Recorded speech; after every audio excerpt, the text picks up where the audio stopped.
Hello बच्चों, कैसे हैं आप लोग? बेटा मैं उम्मीद करता हूँ आप लोग बहुत ही अच्छे होंगे और अपने पहले का ही आप लोग बेटा बहुत ही अच्छे ढंग से कर रहे होंगे। दोस्तों पढ़ाई के सफर में आगे बढ़ते हुए अपने हम अगले प्रश्न पे पहुंचते हैं। बेटा हमारा प्रश्न कह रहा है पहले मैं क्वेश्चन रीड करता हूँ, फिर उसको आपको मतलब बताऊंगा, फिर कैसे क्वेश्चन रीड करके फिगर बनाएंगे ये सब आपको मैं इस क्वेश्चन में बताऊंगा। देखो कह रहा है the shadow of a vertical tower on level ground increase by 10 metre, ठीक, when the altitude of sun change from angle of elevation 45 to 30 degree. Find the height of the tower. तो question कह रहा है कि जैसे मान लो question में दिया गया है कि जैसे मान लो बेटा ये आपका ग्राउंड है, ये बेटा क्या हो जाएगा आपका, मान लो ये बेटा मान लो ग्राउंड हो जाएगा, ठीक। अब यहाँ देखो ये हमारा वर्टिकल टावर है। अगर बेटा ये वर्टिकल टावर है तो अर्थ से 90 डिग्री पर होगा, अर्थ से आपका 90 डिग्री पर हो जाएगा। इसका हम नाम दे देते हैं ए और बी। जैसे हमने यहाँ ए बी टावर माना है तो यहाँ हम लोग बेटा लिख लेंगे, क्या लिखेंगे, ए बी इक्वल क्या लिखेंगे, वर्टिकल टावर। ये बेटा आपका वर्टिकल टावर हो जाएगा, वर्टिकल टावर हो जाएगा। अब उसके बाद कह रहा है कि जैसे मान लो बेटा यहाँ पे सन होगा, मान लेते हैं जैसे भाई, जैसे इस फिगर को यहाँ से देखो, इधर ये बिल्डिंग बेटा मान लो रही होगी, यहाँ पे से सन रहा होगा ऐसे। अब कह रहे हैं जैसे अब सन की लाइट बिल्डिंग में पड़ेगी, अभी वहां फिगर में ड्रॉ करूंगा अच्छे से। यहाँ समझो पहले कहानी, तो क्वेश्चन की कहानी समझ लो कि फिर उसको आपको समझने में आसानी हो जाएगी। ये बेटा ये आपका मान लो सन है, ये चंदा मामा है। अब चंदा मामा की लाइट बिल्डिंग में पड़ेगी ऐसे, वही बिल्डिंग को लाइट मान लो पड़ेगी, तो इसकी परछाई बेटा देखो, इसकी परछाई जमीन में बनेगी, परछाई जमीन में इसकी परछाई बनेगी, मान लो यहाँ तक बनी परछाई, सी पॉइंट तक बनी परछाई। तो कह रहे हैं कि एक कंडीशन थी जब आपका सन फिक्स था तो इसकी परछाई बेटा मान लो एक्स डिस्टेंस तक बन रही थी। फिर कह रहे हैं क्वेश्चन में कह रहा है कि जब सन का एल्टीट्यूड चेंज होता है, जैसे सन बेटा मान लो अब यहाँ पे आ गया, सन आपका मान लो आ गया, अब जैसे सन यहाँ पे आएगा तो इसकी परछाई बेटा बढ़ जाएगी। आप लोगों ने अगर फील किया होगा तो इसकी परछाई बढ़ जाएगी। तो अब कितनी इसकी परछाई बेटा हो गई है, 10 मीटर इसमें ऐड हो गई है। कितनी हो गई है, 10 प्लस का x मीटर ये परछाई हो गई है। और कह रहे हैं पहले यहाँ पे एंगल कितना हमारा था, ये हमारा 44 ये 45 डिग्री एंगल था। अब बेटा कह रहे हैं इसका कितना एंगल बन रहा है, ये हमारा 30 डिग्री एंगल बन रहा है दोस्तों है। तो मैं उम्मीद करता हूँ ये क्वेश्चन आपको समझ में आया। ऐसा कह रहे हैं तो ये इतना दे रहा है, उसके बाद कह रहे हैं हमको ये जो बिल्डिंग बेटा है हमको इसकी टावर की हाइट निकालनी है। तो ये क्वेश्चन कह रहा था, ये आपको सब क्वेश्चन बेटा समझ में आ गया होगा। अब मैं उसका फिगर यहाँ पर ड्रॉ करता हूँ। देखो ए भी बेटा आपका टावर हो जाएगा। अब यहाँ देखो टावर पे जब बेटा सनलाइट पड़ेगी तो इसकी रे हम मान लेते हैं कि डी तक जा रही थी, ए बी बेटा ये हो जाएगा, सी मान लेते हैं इसको, क्यों क्रम खराब करें इसका ना, सी हो जाएगा। तो देखो ये ऐसे जाएगी, ये बेटा परछाई ऐसे बनेगी तो ऐसे रहेगा। अब यहाँ देखो ये हमारा कह रहे हैं ये इस समय 45 डिग्री है, कितना बेटा हमें दे रखा है, ये हमारा 45 डिग्री दे रखा है। अब देखो जैसे ही सन आपका नीचे की ओर आया, अब जैसे क्योंकि क्वेश्चन में कह रहा है आपकी जो शैडो है वो 10 मीटर इंक्रीज हो गई। अब शैडो बेटा 10 मीटर कब इंक्रीज करेगी, जब आपका सन सेट की ओर जाएगा, मतलब क्या हो जाएगा, सन आपका जब अस्त हो जाएगा तभी आपकी परछाई बढ़ेगी। अब जैसे बेटा सन आपका नीचे थोड़ा थोड़ा डाउनफॉल हुआ होगा सन में, तो क्या हो जाएगी आपकी इंक्रीज हो जाएगी ये शैडो। और कितनी इंक्रीज हो गई है, हम कह रहे हैं सी से डी तक बेटा 10 मीटर हमारी गई है, 10 मीटर हमारी शैडो इंक्रीज हो गई है, तो ये आपका सी डी हो जाएगा। अब कह रहे हैं एंगल कितना बेटा हो गया है, ये हमारा 30 डिग्री एंगल हो गया है, 45 से आपका 30 डिग्री बेटा एंगल यहाँ पर हो गया है। अब कह रहे हैं कि हमको टावर की हाइट बताओ। बेटा बन गया फिगर, जितना लिखा था मैंने इस जो क्वेश्चन में डिटेल हमको दे रखी थी उससे मैंने फिगर ड्रॉ कर दिया है। अब इसको मैं रफ करता हूँ, आगे क्वेश्चन को बताता हूँ। तो थोड़ा सा नेमिंग कर देते हैं क्योंकि बोर्ड में ऐसे नंबर तो मिलेंगे नहीं, फिगर ड्रॉ कर दो बेटा। आपके ये क्या हो जाएगा, देखो सर हम मान लेते हैं पहले बीसी की जो शैडो बेटा थी वो एक्स थी, टावर की शैडो बीसी एक्स थी, तो 10 ऐड हो जाएगी। तो हमारा देखो यहाँ पे बीडी कितना बेटा हमारा पूरा आ जाएगा, बीडी हमारा आ जाएगा 10 प्लस का एक्स आ जाएगा। फिगर चीजें हमें समझ में आ रही होंगी। अब यहाँ हम लोग लिखते हैं तो बीसी बेटा क्या हो जाएगी, बीसी बोलेंगे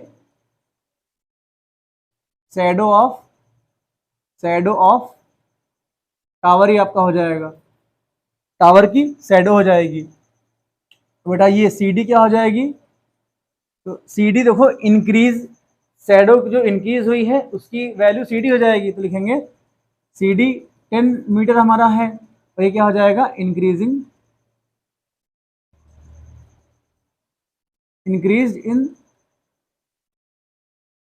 इसको क्या लिखेंगे कि बिल्डिंग की बढ़ी हुई छाया, तो लिखेंगे कि increasing shadow of,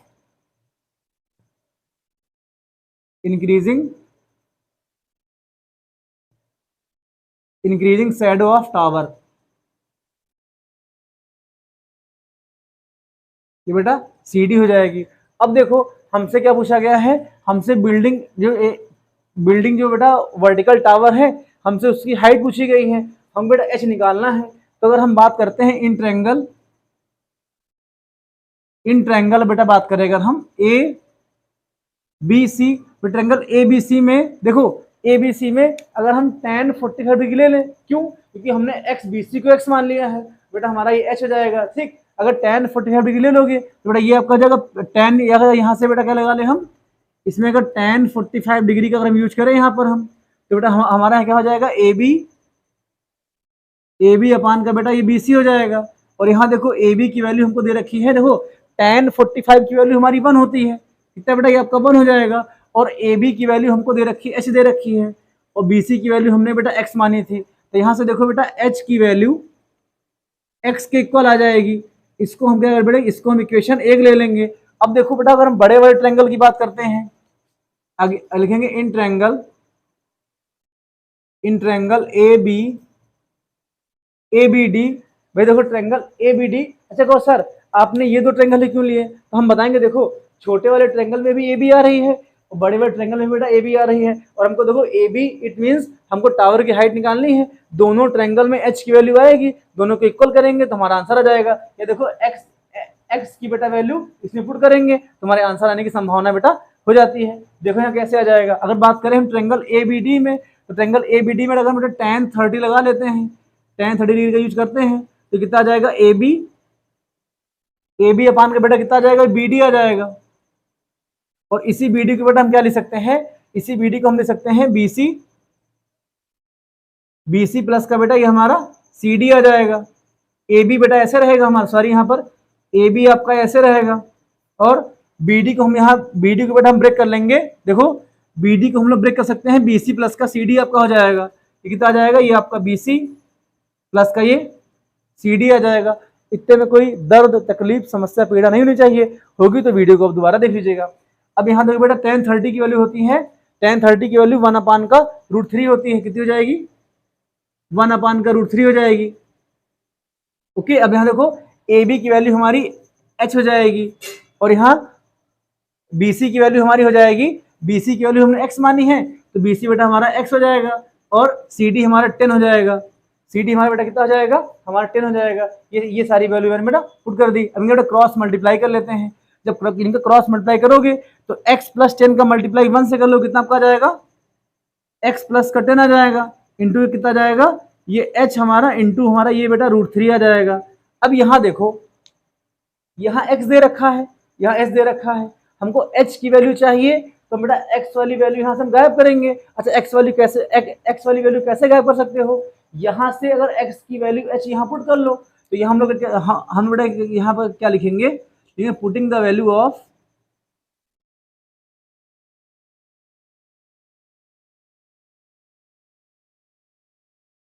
value of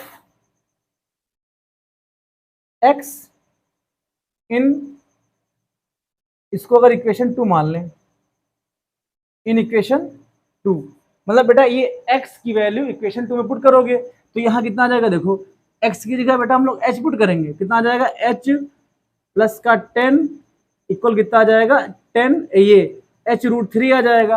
अब यहाँ तो हमको h की वैल्यू चाहिए, तो बेटा ये जो वाला जो h है ना, ये आपका दूसरी आ जाएगा, तो ये कितना आ जाएगा, ये बेटा हमारा आ जाएगा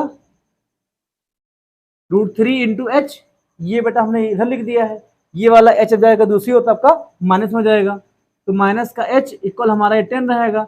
अब यहाँ से अगर बेटा h कॉमन ले लें, यहाँ पर हम अगर h कॉमन ले लेंगे तो कितना हमारा हो जाएगा, √3 माइनस का 1 इक्वल आपका 10 आ जाएगा। या यहाँ देखो बेटा हमारी h की वैल्यू कितनी आ जाएगी, 10/√3 माइनस का 1। अब यहाँ देखो बेटा, इसके आगे की कहानी हम लोग कैसे करेंगे, आप लोग ने क्लास 9th में क्या पढ़ रखा होगा, रेशनलाइजेशन पढ़ रखा होगा, इसके कॉन्जुगेट से मल्टीप्लाई डिवाइड करेंगे। तो बेटा इसके आगे का सोल्यूशन, इसके आगे का सोल्यूशन हम लोग बेटा क्या करेंगे, ऊपर यहाँ देखेंगे, जगह बची होगी इसको हम देखते हैं। ये बेटा h की वैल्यू हो जाएगी, ठीक बेटा। तो इधर थोड़ा इसको इधर सॉल्व करते हैं थोड़ा सा हम लोग, जगह की तंगी के कारण। ये बेटा देखो इधर जगह खाली पड़ी है ना, हम लोग इधर सॉल्व कर लेते हैं। इसके बाद का सोल्यूशन आपको इधर हो जाएगा बेटा, आप लोग को इधर मिल जाएगा। अब यहाँ देखो हमको h की वैल्यू यहाँ दे रखी, कितनी दे रखी है h की वैल्यू 10/√3 माइनस का 1।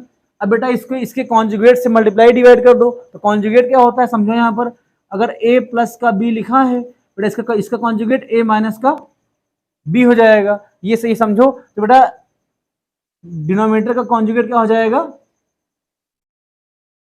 √3 प्लस का 1। बेटा इसे अगर डिवाइड किए हैं तो इससे हमको मल्टीप्लाई भी करना पड़ेगा, ये बेटा हमारा ऐसे आ जाएगा। अब देखो बेटा नीचे हमारा फॉर्मूला बन रहा है, देखो a plus b a minus b, तो इसका फॉर्मूला क्या हो जाएगा, h की वैल्यू की फॉर्मूला बेटा यहाँ कितना इसका हो जाएगा, इसका फॉर्मूला हमारा आ जाएगा 10/√3 माइनस का 1। ये बेटा ऐसे रहेगा, अपन में देखो a plus b a minus b, a square minus b square बेटा फॉर्मूला है बन रहा है, समझो। इधर इसकी शकल देखो इससे मिल रही है, a प्लस बी और a माइनस बी से शकल इसकी मिल रही बेटा है, तो इसकी शकल क्या हो जाएगी, देखो इधर ये फॉर्मूला होता है a स्क्वायर माइनस का बी स्क्वायर, ये हमारा फॉर्मूला होता है। ये अगर बेटा हमारा फॉर्मूला होता है तो नीचे हम क्या लिखेंगे, √3 का स्क्वायर माइनस बेटा ये 1 का स्क्वायर आ जाएगा, 1 का यहाँ पर स्क्वायर आ जाएगा, इसको यहाँ से हम लोग रफ कर लेंगे। अब इसके आगे बेटा देखो इधर थोड़ा सा समझते, थोड़ा सा बचा खाली बस है। तो h की वैल्यू में कितनी आ जाएगी, देखो 10/√3 माइनस का 1 बेटा ऐसे रहेगा। अपान में देखो 3 का √3 का स्क्वायर बेटा 3 हो जाएगा, तो ये माइनस का 1 रहेगा, और 3 माइनस का 2 आ जाएगा। तो ये h की वैल्यू कितनी यहाँ पे आ जाएगी, 10/√3 माइनस का 1 अपान बेटा कितना जाएगा, ये हमारा 2 आ जाएगा। भाई 3 माइनस का 1 करेंगे 2 आ जाएगा, इसको कट कर दो, ये आपका 5 आ जाएगा। तो h की वैल्यू में कितनी मिल जाएगी बेटा, 5 ब्रैकेट में √3 माइनस का 1 बेटा मीटर में, ये हमारा आंसर आ जाएगा। देखो हमारे क्वेश्चन में √3 की वैल्यू नहीं दे रखी है, तो बेटा यही हमारा आंसर आ जाएगा। और इतने पर ही इसको हम छोड़ देंगे, बोलेंगे कि टावर की हाइट बेटा हमारी कितनी निकलेगी, 5 ब्रैकेट में √3 माइनस का 1 मीटर बेटा, ये हमारी क्या जाएगी, हाइट ऑफ टावर आ जाएगी। तो ऐसे हम इस क्वेश्चन कर सकते हैं। ध्यान देना बेटा, इसके बाद का सोल्यूशन, भाई जगह यहाँ पे इतनी नहीं थी तो मैंने इसके आगे सोल्यूशन बेटा इधर कर दिया, यहाँ शुरू हो गया, ठीक है। तो ये क्वेश्चन आप देखोगे वीडियो तो क्वेश्चन में दिक्कत नहीं होनी चाहिए ना, अगर ऐसे ही इस क्वेश्चन को हम सॉल्व कर सकते हैं आसान तरीके से। तो दोस्तों मैं उम्मीद करता हूँ क्वेश्चन आपको समझ में आया होगा दोस्तों, और ऐसे ही वीडियो के साथ बने रहिए। दोस्तों अगर ये वीडियो अच्छा लगे, जो कि पढ़ने वाले फ्रेंड्स हैं उन तक शेयर कीजिए, ताकि उनको भी इस वीडियो से थोड़ी सी हेल्प मिल सके दोस्तों। और वैसे वीडियो को प्यार देते रहिए दोस्तों। मिलते हैं अपने नेक्स्ट वीडियो में, तब तक के लिए आप लोग में ध्यान रखिएगा। टेक केयर दोस्तों, जय हिंद।